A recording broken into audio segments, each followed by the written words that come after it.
I used to be in this camp of people who believed that their time had some kind of value, that by working towards a long-term goal that you would somehow succeed in life in a way that you just weren't before by living out day to day. And over time, as I've gotten older, I've realized that the day to day is just part of the big goal. That when you strive towards a big goal, when you eventually get there, it's only great in the moment. That in the moment you feel excited that you've gotten this new skill and that you're just so happy that you're able to do it, but eventually that pride in your success wears off. And there's only so many things you can do with that skill. If you enjoy it, that's a totally different thing.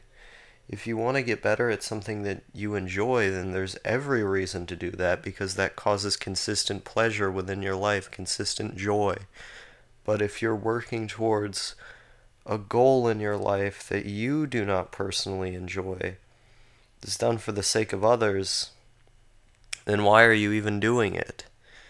Because the existential crisis, as I understand it, is when you realize that your time is going out.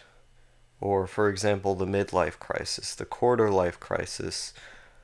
It's when you say, oh shit, I have not been spending my time acutely enough. I need to allocate this shit better. And I don't get that feeling anymore. I don't think I have in a long time.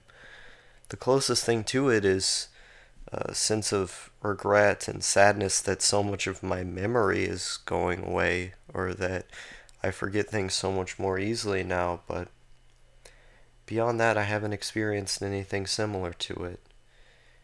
And I think the reason why is that I realize that death itself is a sham. That when you die, you're not going to care about the goals that you didn't achieve. When you die, you're not going to care about the people that you made happy, about the things that made you happy. You're not going to care about anything. You're not going to be anxious about the fact that you're dead. There's no feeling towards it. And I think there's something immensely comforting about that, because it doesn't force you into a mindset of allocating your time just right. It doesn't force you into the mindset of always feeling as if your time is ticking down and that that's a bad thing. Because it may be ticking down, but it doesn't matter. None of it matters. That if you just view your time as an object that you just have, then there's no sense of dread over the fact that it's all going to go away. Because you yourself do not value it to that extent.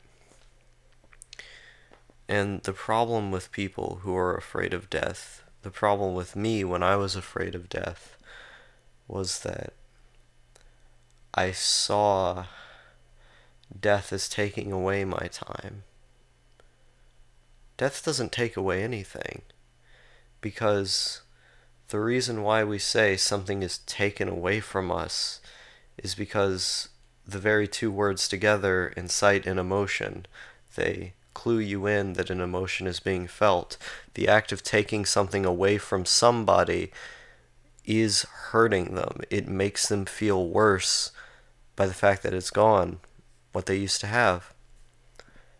And when your time runs out, nothing is being taken away from you because you feel no pain for the fact that it's being taken away.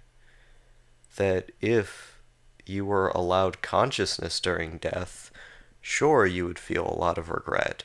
Sure, you would be upset that you can't do anything consciously anymore. But in death, you simply cease to exist. That when all of your functions shut down, heart rate, brain, organs, all of these things don't have power supplied to them anymore. They can't do anything. When you're gone, that's it. There's no more. You can't think about the fact that you're dead and how terrible that is. You can't think about how great life is. There's no thoughts, no feelings, no consciousness. Therefore, death is nothing to us at all. It doesn't do anything if death is nothing. It has no power over you. And once I saw it this way, that ticking clock that was leading to an inevitable death just got a lot less scary. Because no longer is something being taken away from me. There's just nothing. You cease to exist. And this obsession I had with material gain, with intellectual gain, with becoming the most powerful person ceased to exist as well. Because I knew that acquiring those skills wouldn't give me as much joy in the moment as watching a YouTube video would. I know what skills I care about. I know what skills I want to acquire. So I focus my time in on those, and I'm able to express myself in the ways that are truly fulfilling to me as a person. And I'm currently working on acquiring other skills that would also express what I want to express in the world. But I know when I die, my art, it doesn't matter if my art is remembered or not. My art may outlive me, but the fact that it does means nothing to me. Legacy means nothing to me. Because when you're dead, you don't care. So why do I do it now? I do it now because it's the thing that gives me the most enjoyment in the moment. And if I can receive enjoyment from posting a video, from drawing something, from speaking to someone else in a foreign language, then that effort was worth it. But the effort I put in is always for momentary enjoyment. It's always to be able to enjoy life more in the moment. It's not to do some sort of long-term goal, insane plan, anything like that, for something that I honestly don't care about.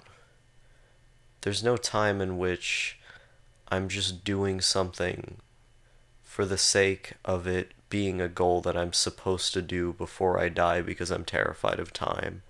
No. I just do things because it distracts me and I enjoy it.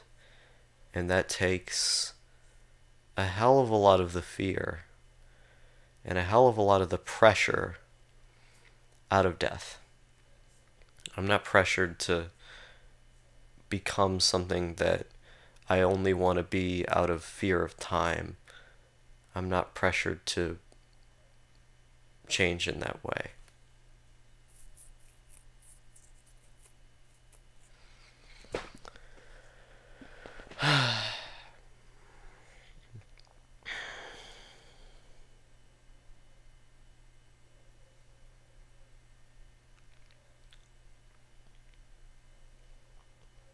That's all life really is you do the things you enjoy, and you have these moments that are kind of unique, that kind of spice everything up, but at the end of the day, it's the same monotony. You wake up, go to the computer, maybe you work on a goal or a hobby, escape reality for a bit because you realize what the world is, do some kind of drug to not think about it, rinse, repeat.